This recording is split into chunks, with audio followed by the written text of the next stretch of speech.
നമസ്കാരം കൃഷ്ണാരി മിത്രത്തിലേക്ക് എല്ലാവർക്കും സ്വാഗതം. സവിതയാണ് കേട്ടോ. ശ്രീകൃഷ്ണ ഗോവിന്ദ ഹരേ മുരാരേ ഹേ നാഥ നാരായണ വാസുദേവ. ശ്രീകൃഷ്ണ ഗോവിന്ദ ഹരേ മുരാരേ ഹേ നാഥ നാരായണ വാസുദേവ. ശ്രീ ഗുരുവായൂരപ്പ ശരണം ഹരേ. ഇന്നത്തെ സത്സംഗത്തിലേക്ക് എല്ലാവർക്കും സ്വാഗതം. ഇന്ന് ഒരു ഡിഫറെൻറ്റ് ലൊക്കേഷനിലാവാമെന്ന് വിചാരിച്ചു. യാത്രയാണ് കേട്ടോ. അപ്പോൾ യാത്രയിലുടനീളം ഷൂട്ട് ചെയ്യാമെന്ന് വിചാരിച്ചു. വേറെ ലൊക്കേഷൻ ആവുമല്ലോ. അപ്പോൾ അതുകൊണ്ടാണ് ഇന്ന് ഈ ഒരു വഴിക്ക് വരാമെന്ന് വിചാരിച്ചത്. അപ്പോൾ എന്തായാലും പുതിയ ക്യാമറാമാൻ ആയതുകൊണ്ട് പുതിയ രീതിയിലൊക്കെ എടുക്കാമെന്ന് വിചാരിച്ചിട്ടുണ്ട് കേട്ടോ. എത്രത്തോളം നന്നാവുന്നൊന്നും അറിയില്ല. എന്തായാലും ഒക്കെ മനുവേട്ടൻ്റെ സജഷനാണ്.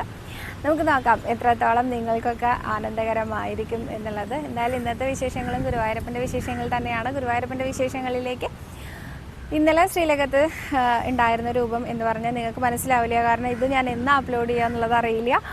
അപ്പോൾ ഞാൻ പറയാം, ഗുരുവായൂരപ്പൻ്റെ നമ്മുടെ സത്സംഗ കൃഷ്ണൻ്റെ രൂപം ഇന്നലെ ഓടക്കോൽ ഊതി നിൽക്കുന്ന ഉണ്ണികൃഷ്ണനാണ് എന്ന് പറയാം കേട്ടോ. ഓടക്കോൽ ഊതി നിൽക്കുന്ന ഉണ്ണികൃഷ്ണന് നമസ്കാരം പറഞ്ഞുകൊണ്ട് നമുക്ക് ഇന്നത്തെ വിശേഷം നോക്കാം. ഇന്നത്തെ വിശേഷങ്ങളൊക്കെ തുടങ്ങുന്നതിന് മുൻപായിട്ട് എനിക്ക് പറയാനുള്ളത്, കൃഷ്ണാരി മിത്രത്തിന് നമുക്ക് വാട്സപ്പ് ഗ്രൂപ്പ് ഉണ്ട്. വാട്സപ്പ് ഗ്രൂപ്പിൽ ഒന്നാമത്തെ ഗ്രൂപ്പ് ഫുള്ളായിട്ടുണ്ട്. അപ്പോൾ രണ്ടാമത്തെ ഗ്രൂപ്പിലേക്കാണ് ഇപ്പോൾ ആളുകൾ വന്നുകൊണ്ടിരിക്കുന്നത്. ആരെങ്കിലും വാട്സപ്പ് ഗ്രൂപ്പിൽ ആഡ് ആവാത്തവരുണ്ടെങ്കിൽ, ആഡ് ആവാൻ താല്പര്യമുണ്ടെങ്കിൽ താഴെ ലിങ്ക് കൊടുത്തിട്ടുണ്ട്. അപ്പോൾ അതിൽ ക്ലിക്ക് ചെയ്താൽ നിങ്ങൾക്ക് അടുത്ത വാട്സപ്പ് ഗ്രൂപ്പിൽ കയറാൻ പറ്റും. ഇൻ കേസ് ക്ലിക്ക് ചെയ്തിട്ട് പറ്റുന്നില്ലെങ്കിൽ എൻ്റെ നമ്പറാണ് 9074501193 9074501193. ഇതാണ് കേട്ടോ എൻ്റെ നമ്പർ. അപ്പോൾ ഈ നമ്പറിൽ മെസ്സേജ് അയച്ചാൽ മതി. ഞാൻ നിങ്ങൾക്ക് ലിങ്ക് അയച്ചു തരാം കേട്ടോ. അങ്ങനെ വാട്സപ്പ് ഗ്രൂപ്പിൽ കയറാം. വാട്സപ്പ് ഗ്രൂപ്പിൽ ഒരുപാട് ആക്ടിവിറ്റീസ് ഒന്നുമില്ല. ആകെ 2 മെസ്സേജസ് എല്ലാ ദിവസവും ഉണ്ടാവുള്ളൂ കേട്ടോ. പക്ഷേ വാട്സപ്പ് ഗ്രൂപ്പിൻ്റെ ഗുണം എന്താണെന്ന് വെച്ചാൽ, ഞാൻ ഏതെങ്കിലും യാത്രയിലാണെങ്കിലോ അല്ലെങ്കിൽ നമുക്ക് വീഡിയോസ് അപ്ഡേറ്റ് ചെയ്യാൻ പറ്റില്ലെങ്കിലോ ഒക്കെ വാട്സപ്പ് ഗ്രൂപ്പിൽ അറിയിക്കാറുണ്ട്.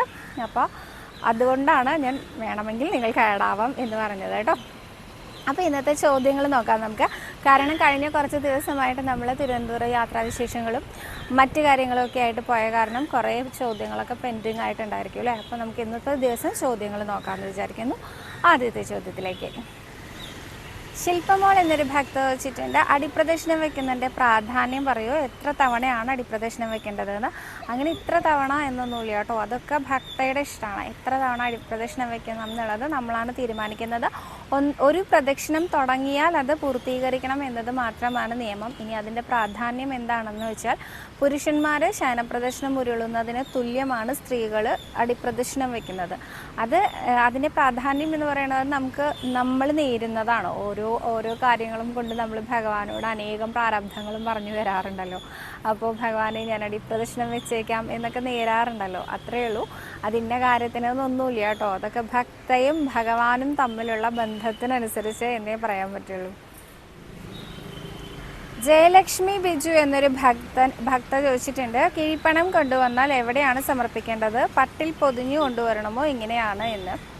കിഴിപ്പണം അല്ലെങ്കിൽ പിടിപ്പണം എന്ന് പറയുന്നത് നമ്മൾ ഏതെങ്കിലും തരത്തിലുള്ള വഴിപാടുകൾ മറന്നുപോയാൽ അതിന് പ്രായശ്ചിത്തമായിട്ട് ചെയ്യുന്ന വഴിപാടാണ്. എണ്ണാതെ ഒരു പിടി പണം എടുത്ത് ഭഗവാന് സമർപ്പിക്കുക എന്നുള്ളതാണ്. പട്ടിൽ പൊതിഞ്ഞ് സമർപ്പിക്കുന്നവരുമുണ്ട്, അല്ലാതെ സമർപ്പിക്കുന്നവരുമുണ്ട്. അത് നമ്മൾ ഭക്തരുടെ ഇഷ്ടമാണ് കേട്ടോ.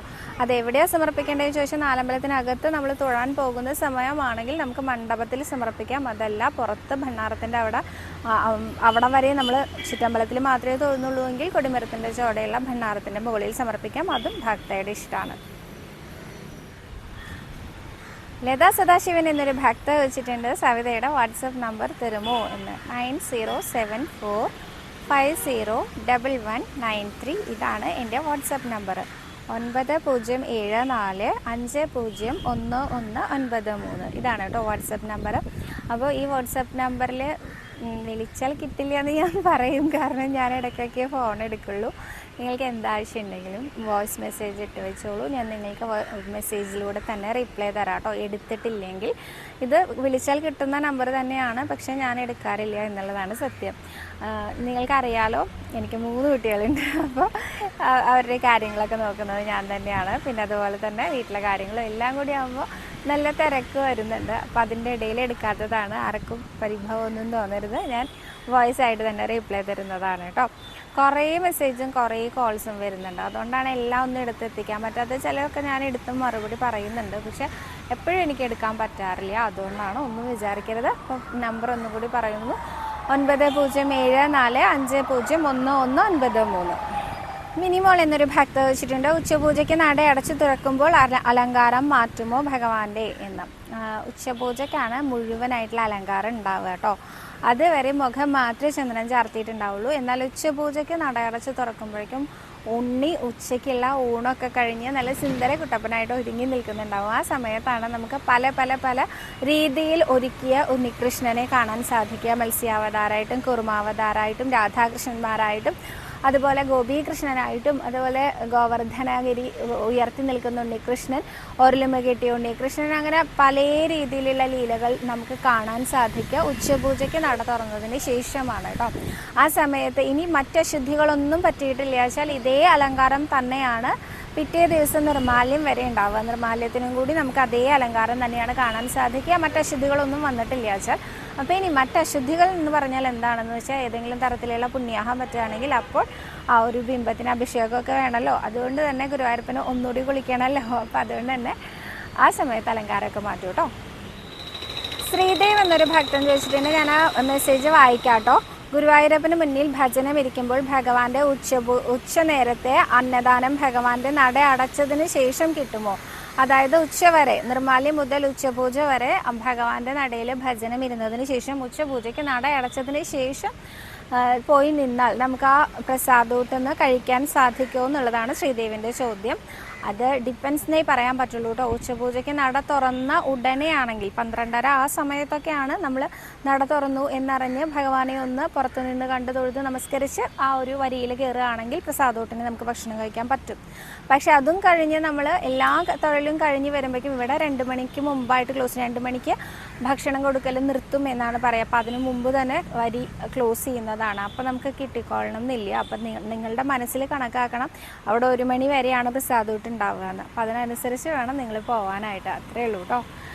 അടുത്ത ചോദ്യം രാജേഷ് പിള്ള എന്നൊരു ഭക്തൻ ചോദിച്ചിട്ടുണ്ട്, സവിത ചേച്ചി നെറ്റിയിൽ തൊടുന്നത് കളഭം ആണോ എന്ന്. ഇന്ന് ഞാൻ കുറേ കുറി തൊട്ടിട്ടുണ്ട് കേട്ടോ. ഇന്ന് ഞാൻ 2-3 അമ്പലത്തിൽ പോയിട്ടുണ്ട്. ആ കുറികളെല്ലാം എൻ്റെ നെറ്റിയിൽ ഉണ്ടായിരിക്കും.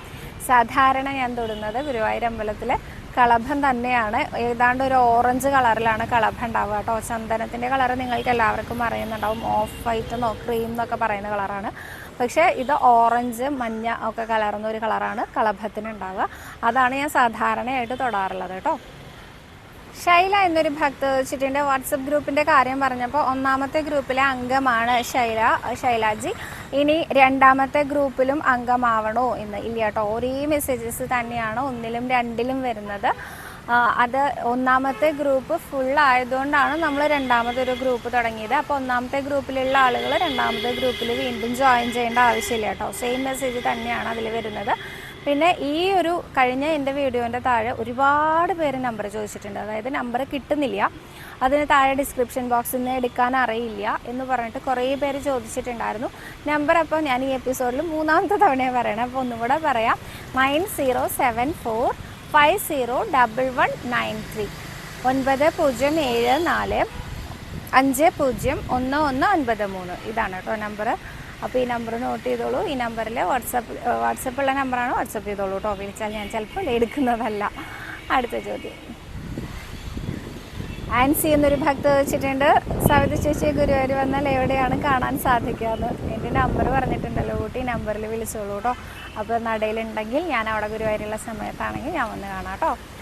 അതല്ലാതെ എനിക്ക് വേറൊരു സ്ഥലം ഒരു കറക്റ്റ് ഒരു പോയിന്റ് പറയാനില്ല. അപ്പോൾ ഈ ഒരു നമ്പറിൽ വിളിച്ചോളൂ, അപ്പോൾ നമുക്ക് വന്ന് കാണാം കേട്ടോ. പ്രജിത എന്നൊരു ഭക്ത വെച്ചിട്ടുണ്ട്, വാതിൽമാടം എന്ന് പറഞ്ഞാൽ എന്താണ് എന്ന്. അത് നമ്മൾ നാലമ്പലത്തിനകത്ത് കാണുന്നതാണ് വാതിൽമാടം. അത് എവിടെയാണ് കാണുന്നതെന്ന് ചോദിച്ചാൽ നമ്മൾ ഗുരുവായൂരപ്പനെ തൊഴാൻ നാലമ്പലത്തിനകത്ത് കടക്കുന്ന സമയത്ത് അവിടെ നാരായണീയൻ രചിച്ച സ്ഥലം എന്ന് പറഞ്ഞ് കാണിക്കുന്നില്ലേ, അവിടെ ഒരു ഫലകം എഴുതി വെച്ചിട്ടുണ്ട് നമ്മുടെ കൈൻ്റെ ഇടതുവശത്തായിട്ട്. അങ്ങനെ ഇരുവശത്തും ഇരിക്കാൻ പാകത്തിനുള്ള ഒരു തിണ്ട് പോലെയുള്ള ഒരു ഭാഗം ഉണ്ടല്ലോ, അതെല്ലാ അമ്പലത്തിലും കാണും നാലമ്പലത്തിനകത്ത്. അതിനെയാണ് വാതിൽമാടം എന്ന് പറയുന്നത് കേട്ടോ.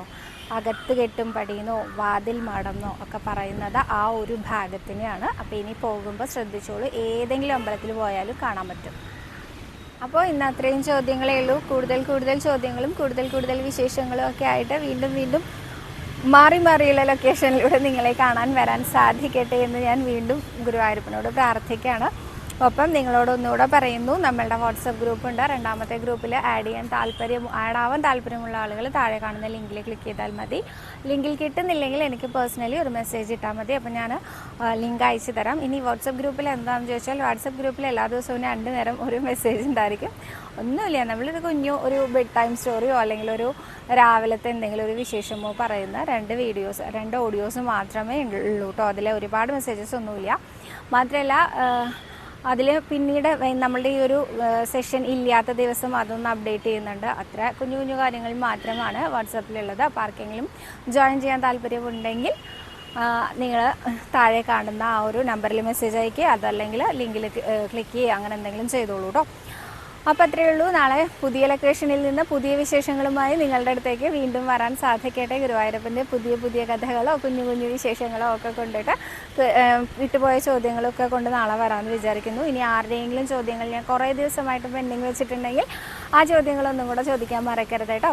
അപ്പോൾ ഇന്ന് അത്രയേ ഉള്ളൂ. സർവ്വരോഗ വിനാശന, സർവ്വപാപ വിനാശന, സർവ്വദുഃഖ വിനാശന, സർവ്വസൗഖ്യപ്രദായക ശ്രീ ഗുരുവായൂരപ്പ ശരണം ഹരേ.